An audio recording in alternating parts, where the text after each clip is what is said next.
Yes. Let's proceed to our topic for today. So our topic for today is about Sternberg's Successful Intelligence Theory and WICS model. So before we start, we're going to have the objectives. At the end of this lesson, we should be able to learn how to define Sternberg's Successful Intelligence Theory. The next one, objectives. Yes, here's the objectives. Identify the 4 skills and types of intelligence according to Sternberg's Successful Learning Theory. Then understand the WICS model. Then apply the WICS model.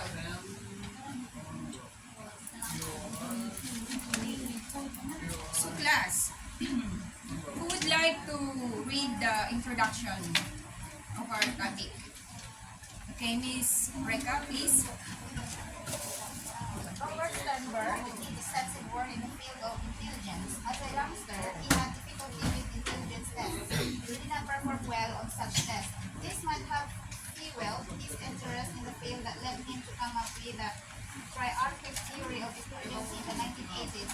Over the years, his theory evolved from a more complicated, componential triarchic theory to the simpler successful intelligence theory.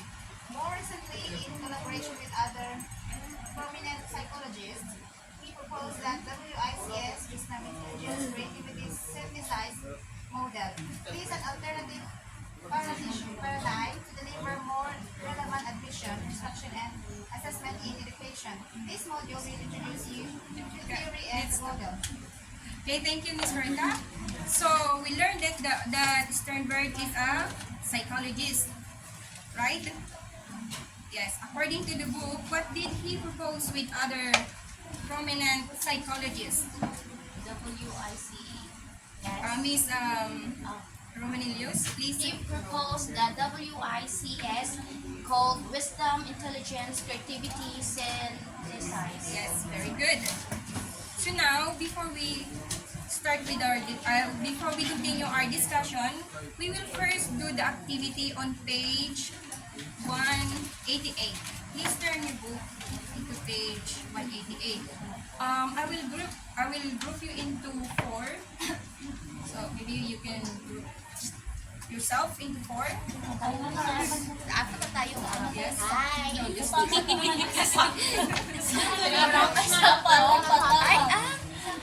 okay. Apat na, di ba? Alright. Choose one task. Each group should choose one task. And then each group will explain the task that you choose. For example, task 1 and then task 2.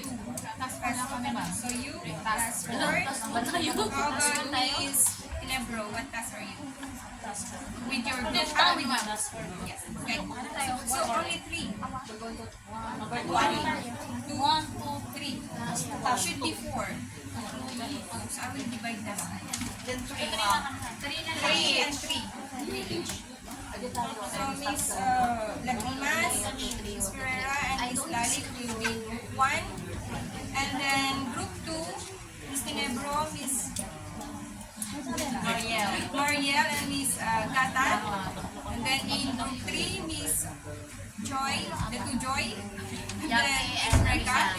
So you're in group 3 and then group 4. So each group will choose, will pick one task.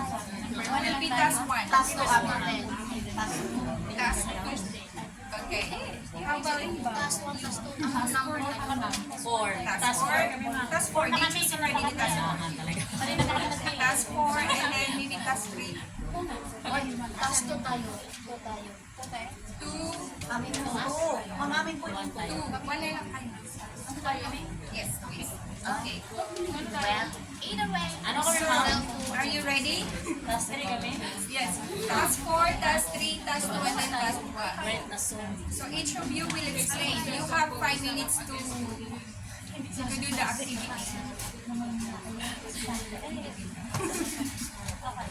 Yeah, you only have 5 minutes to answer.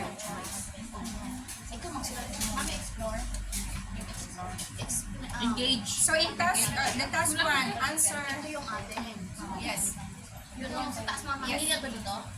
And then explain. Ito na nga. Yes, choose. Yes. Let's say that Gagawa mo na lang. Story. you can write it down if you want. Yes.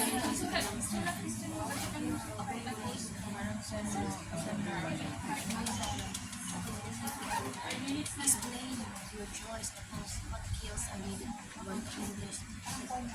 Ito kasi may explain about this one.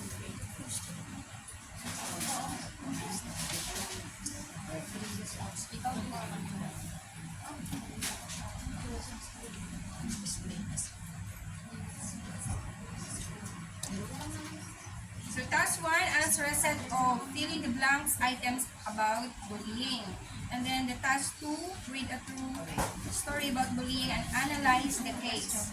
And then task 3, create a poster, write a song or poem to stand up against bullying. And then the task 4, make a plan for a teacher to implement or do to address or handle bullying in her class.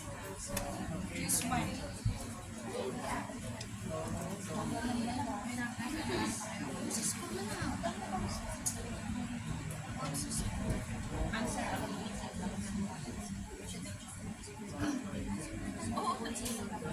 The school is the liability.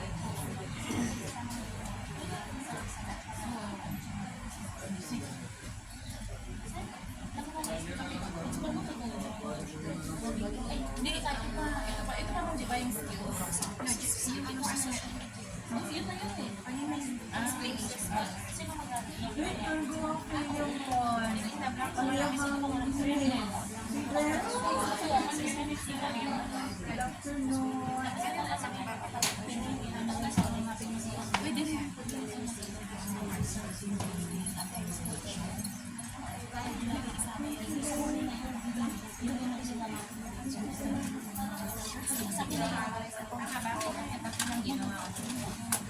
Are you ready, guys? Are you done with your activity? Not yet? Okay. Still have 2 minutes left.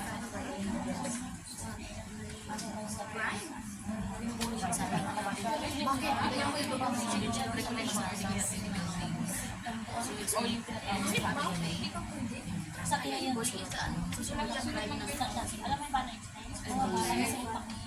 Gusto mo yung sabi na saan kayo? Explain. Sige, mga tinalatas para explain ko.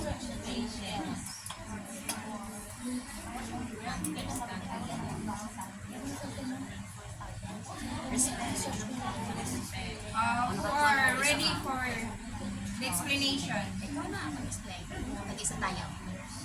Ikaw eh, one, number 3. Are you ready? Yes, you're ready. Okay. Can you explain your answer, please? So task 4.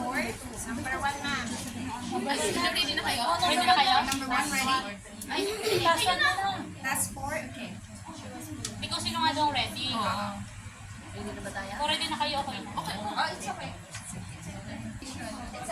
Good morning everyone. We are task, ang bali yung napili namin is yung task number 4. And then, yung, we all know naman is bullying talaga is very, naman talaga siya. Parang crucial, very common na issue ngayon sa schools. And then, we all know naman sa social media, makikita nyo naman talaga na yung bullying is very rampant talaga. Kahit saan naman, or 1 minute. Kasi parang yung sa ating kasi noon panahon kasi dati, di ba? Yung bullying kasi hindi naman talaga siya kinukonsider na bullying talaga. It's very normal na may mga classmates talaga na nag-aaway-away. Pero ngayon kasi, ito ngayong new generation na talaga, parang masyado siyang lumalala. And then, hindi lang talaga lumalala na masyado ng through the ano na lang, yung parang everyday na lang nangyayari yung ganong scenario. And then the worst part talaga is meron na yung mga namatay talaga, di ba? Yung nakita naman natin, the recently lang is yung bata, di ba, na parang ginawa siyang map. Yung parang Quezon City ata, and then yung parang yung sa Monwalk High School na nangyari na namatay. Ang bali, yung plan namin kasi, dito kasi sa task number 4 naman kasi, ang make a plan for a teacher to implement or to address or handling bullying in our classroom. Yung pinaka-main plan namin is unang-una is gagawa kami ng parang seminar or either symposium for both the teachers, the students, or the learners, and then the parents. And then mag-invite din kami like psychologists na mag-aano para sa mga ganyan. And then the next, bali ang yung mag-aano na mag-explain na is si Ms. Pereira na. Next, collaboration.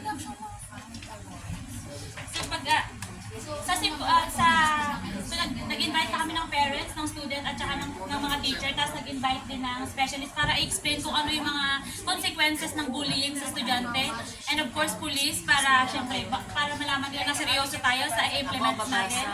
And pagtapos natin mag-symposium, gagawa tayo ng rules para malaman ng mga estudyante kung ano ba yung mga covered ng bullying, kung ano ba yung mga foul words. Tapos pag-i-implement na natin yun. Once na-implement natin yun, meron tayong warning.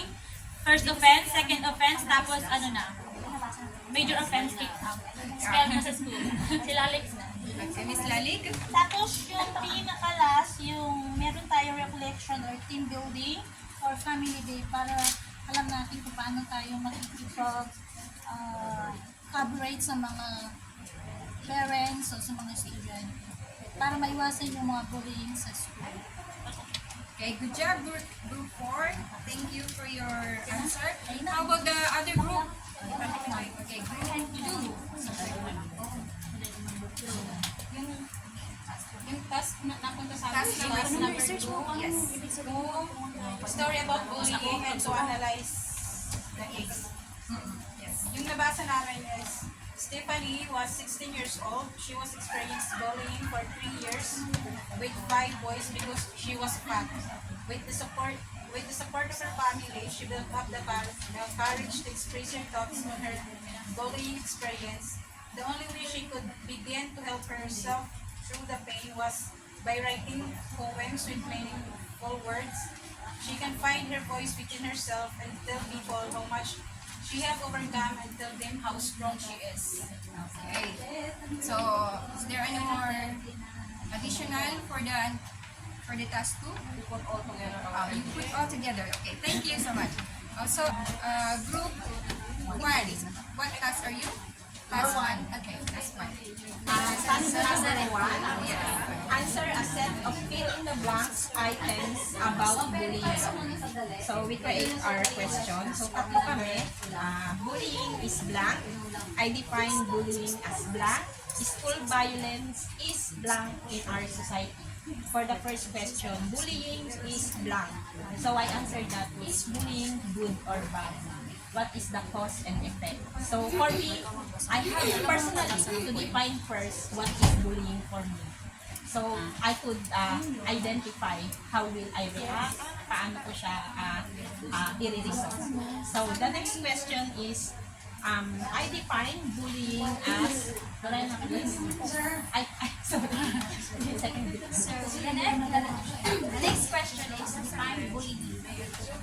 Define bullying is a form of abusive behavior in which someone intentional and repeatedly causes another person's injury, physical and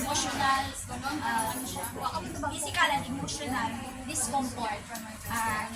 Bullying can take the form of physical contact towards more than suitable actions. The next is school violence in our society. So it's a school violence in blank is bad, like it's Something like negative. And then skills needed, respect. Yung sa akin kasi is sa school, balik-balik. So, sa atin lang kasi, kung ano yung ginagawa nila, so kung mapakilaman yung anong ginagawa nila, dapat may respeto tayo sa isa't isa. So, yun lang. Okay, how about good job, group 1? So how about in group 3? Ay, check it out. Good morning everyone. We are the class 3. Create a poster,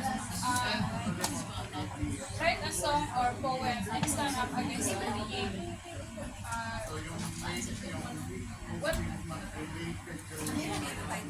What I ever done to you? Roses are red, nasty words make me feel. Why are you so mean? What I have ever done to you? What stands our love as a love leads to you, show, strong, and push. Your pants leave bruised, and your heartful word leaves scars. You are bullied. I'm nobody because you are so insecure. You will never beat me, of that I am sure.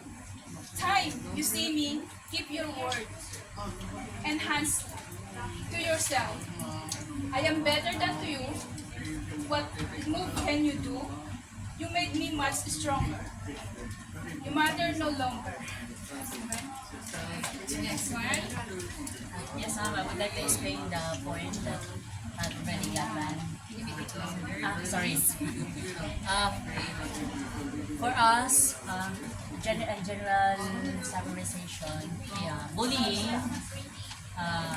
it's not the, hindi dapat yung inaano, pag inilelet mo sa sarili mo na gawin sa'yo yun. Hindi mo inilelet na ipagpatuloy yun na gawin sa'yo. So, you need to stand, to fight back, and as example for the stage of sa atin ngayon, sa sitwasyon natin. As we grow older, may nararanasan tayong mga struggles, di ba? Nakasurvive na tayo. So, yun ang gagamitin natin. Kumbaga, parang yung mga struggles natin, mga problems sa buhay, para din siyang bullying in real life. So, you need to stand, move forward, go to your, find your own goals. Thank you. So how about this, okay, hold on. So all the groups are finished with the task. So I'm so happy because every one of you are cooperated and then you collaborated with your teammates. So good job to all of you. So the explanation in this activity above is correspond to the 4 skills intelligence that compose the successful intelligence theory of Robert Sternberg. So in task 1, it involves the memory skills. Task 1, yes, fill in the blank. So, and then task 2 is on analytical skills. Yes. And then in task 3, it involves to focus on creative skills. Yung sa task 3. And then task 4, it involves the practical skills. Tama yung ginawa nila na make plans sila for the bullying and also the other groups. So well done. So now let us continue our discussion. We have the successful intelligence theory that was in the activity. There are 4 skills included in the theory, and these are, so the first theory is memory skills. Miss Lalit, can you read the... The first one is memory skills, help us recall facts and pieces of information from us within the knowledge we acquire. The second one is analytical skills, help the person determine a certain idea is good. The third one is creative skills, allow a person to come up with a new ideas, usually to answer a need or solve problems, makes one flexible and able able to address the changes in one's situation. The last is practical skills enable a person to apply that one has learned. It also allows one to carry through it or implement a plan. Yes. So the memory skills, like in the task 1, it helps to recall facts and pieces of information, and it helps to retain the knowledge we acquire. And then sa task 2 naman, it helps the person determine if a certain idea is good. And then sa task 3, allow a person to come up with a new ideas. Yun yung creativity. Usually to answer a need or solve a problem. It makes one flexible and able to adjust changes in one's situation. And then sa task 4, which is the practical skills, enable a person apply what one has learned. It also allows one to carry through implement. And then the next one, so according to Sternberg, successful intelligence is the ability to succeed in life given one's own goals within one's environment context, and it maximizing one's own strength not only to adapt to one's environment but also to contribute significantly to the society. The next one, we will have the WICS model. So what is WICS stands for again? Wisdom, intelligence, creativity, and self-design. Yes. Okay. So intelligence is viewed as a set of fluid abilities to learn from experience and adapt to one's surrounding. And then the WICS is a more recent model of how humans think and reason that can help us understand how students will learn most effectively. So next one is Sternberg described WICS model as follows. So for creativity, it is to form a vision of where they want to go and cope with changes in the environment. So for analytical intelligence, to ascertain whether their creative ideas are good one. And then practical, to implement their ideas and to persuade others of the value of their ideas. And then for the wisdom, in order to ensure that the ideas will help achieve some ethically based common good over the long and short terms rather than just what is good for them and their families and friends. So now,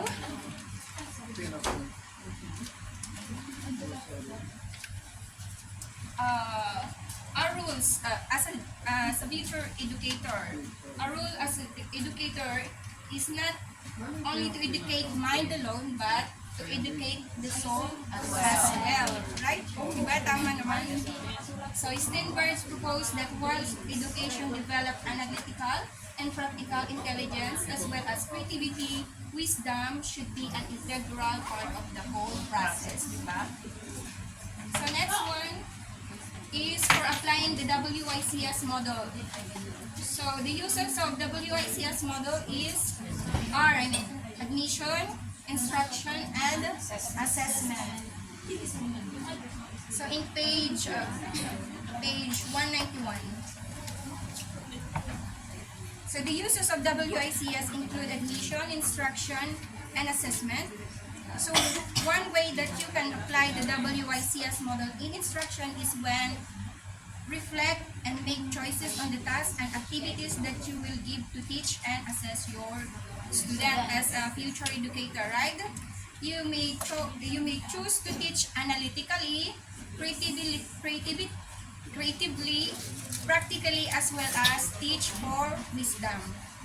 So your choice can be based on the preferences and strength of the learners. So now we will learn how to apply to teach analytically. So here in the book, there's example of design tasks and activities. We will apply it.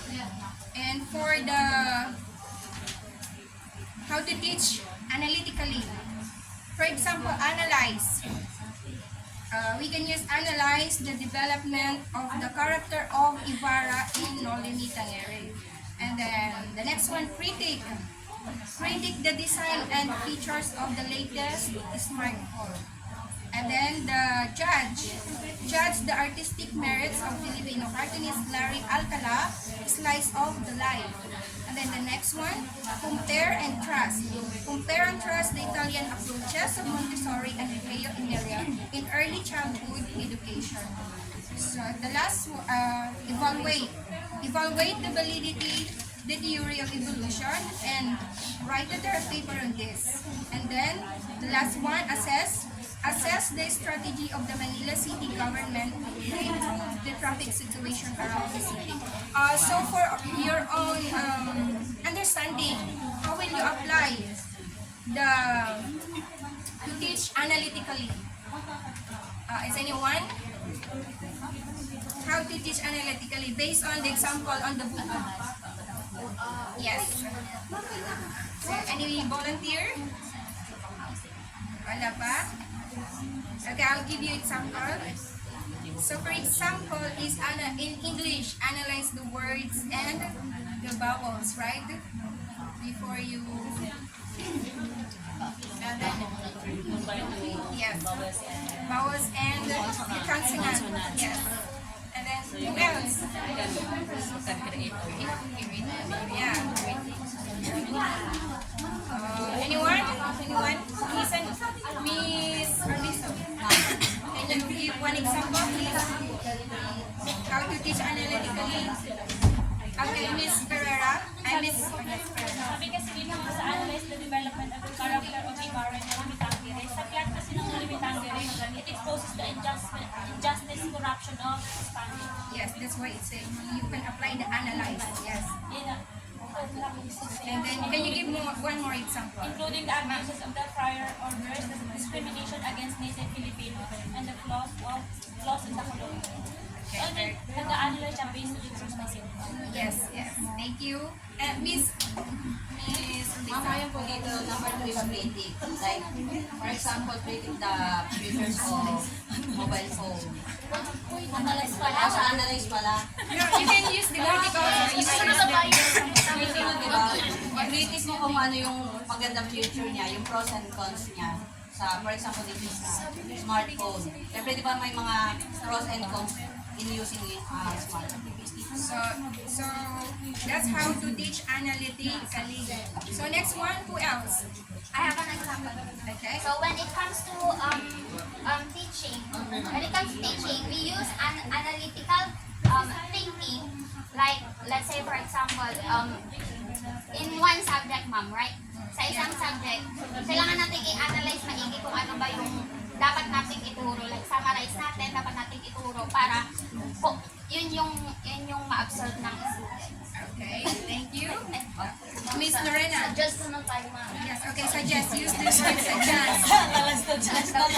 Hindi kasi discreet. So, suggest naman tayo, ma'am. Kunwari, ito sa I school. judge, I mean. Judge, di ba? Yes, yes, Oo. judge. So, judgment. So, ang Judgmental. Continue. So, correct. Isa tayo sa, ano na to, class na to. Yeah. Ikaw yung judge namin kasi ikaw nag-judge ka sa aming mga sinasabi. Okay. Thank you, Miss Lorena. So next one is how to teach creatively.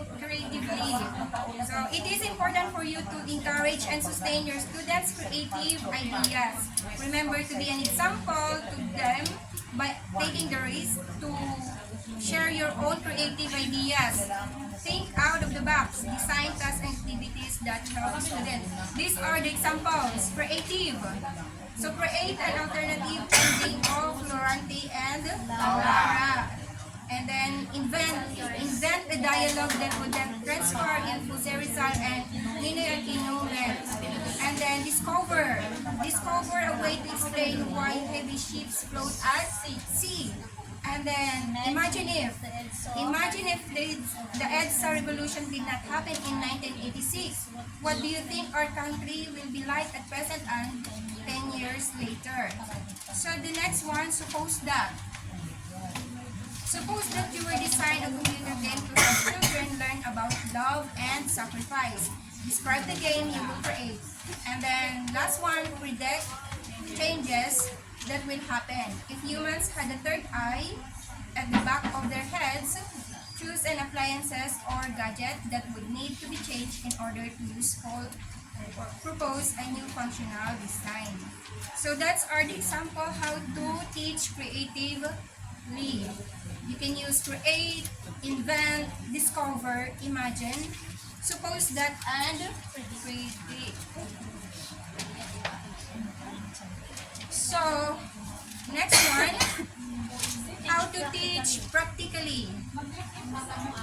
Can you give an example based on the book? The book is Sarah. Use the word apply. Apply additional concept in determining number of boys and girls in the classroom. Okay. That is number, so that's in the form of mathematical. Yes. Okay, next one. Do you use the word put into practice? Miss Lalit? Use BRC. See, put into practice what you learn about classroom rules and making your own classroom poster, that is classroom management. How about Miss Kapus? Can you apply the word use for to teach how to teach practically? Use the knowledge of Excel to keep track of daily household expenses, like computer education and mathematics. And to employ, Miss, who else didn't recite? Miss Roma. Okay, and then the last employ the form. Miss Lolly. Render practical or propose assembly design for a computer PC. Okay, that's how to use how to teach practically. So now let's go to how to teach for wisdom. So for wisdom, one of the goals is for learners to learn to see and understand the point of view of others. It is important for learners to balance one's own needs with the needs of the other people, and also that of the world or the environment. It is developing your learners to consistently act based on positive ethical values. So for the how to teach for wisdom, we can apply, for example, try to find a common good. So try to find a common good. Example, what might be a solution for a common good in the Philippines and China claim on Spratly Island? So next one, see the things from others' points of view. Can you try it, Miss Rowenato? Yes. So, see things from others' point of view. It says that think of a person you had a conflict or fight with. Put yourself in the person's place. Write down her point of view and concerns as detailed as possible. What can you do or say to express that you understand the person now? So next one, to use the next sentence. Balance your own interests with those of others and institutions. Should parents expect their children to take care of them when they are old? Why? And the next one, to look at the long term as well.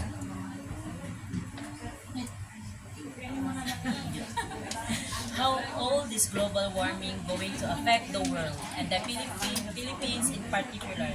What can you do? Miss Lagrimas, please do the last one. The next one. Reflect about how one can base every decision on a positive ethical values. Is it ever ethical to shut down a plane with civilians and terrorists on board if the terrorists plan to slam the plane to a building with thousands of people? Edukasyon sa pagpapakatao. And the last one is Miss Cherry, please. Appreciate that in life what is seen as true and effective may vary over time and place. How does parenting change over time? What would you say are different now than before? What are the constant things that should be present to make the parent-child relationship work? So we all learn how to apply the uses of WICS model through. So like for example, how to teach is analytically, and then how to teach creatively, and then To teach practically. to teach practically, and then the last one, wisdom. For the wisdom. So the WICS model has been used not only for instruction but also for admission and assessment.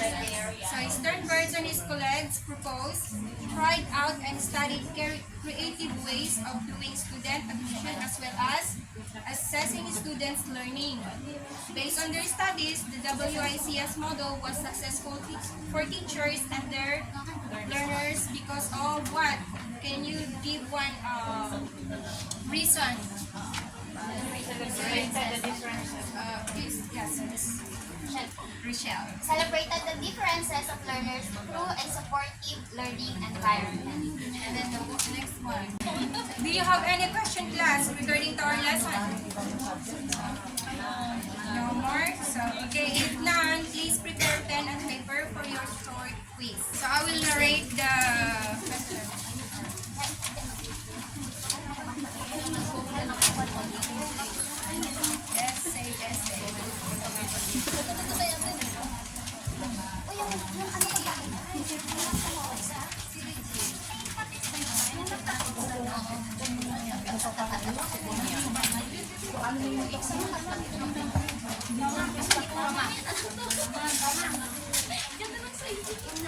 Okay, for essay, write a reflection on personal experiences. Applying successful intelligence theory and the WICS. Isa lang yan, ma'am. Yes. Pwede kong paulit po.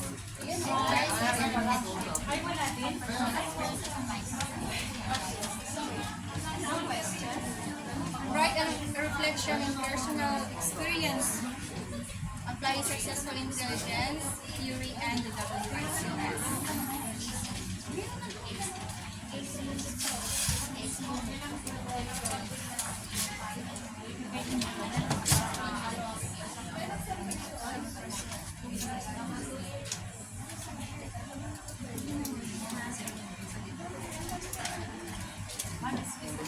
Yes, sorry.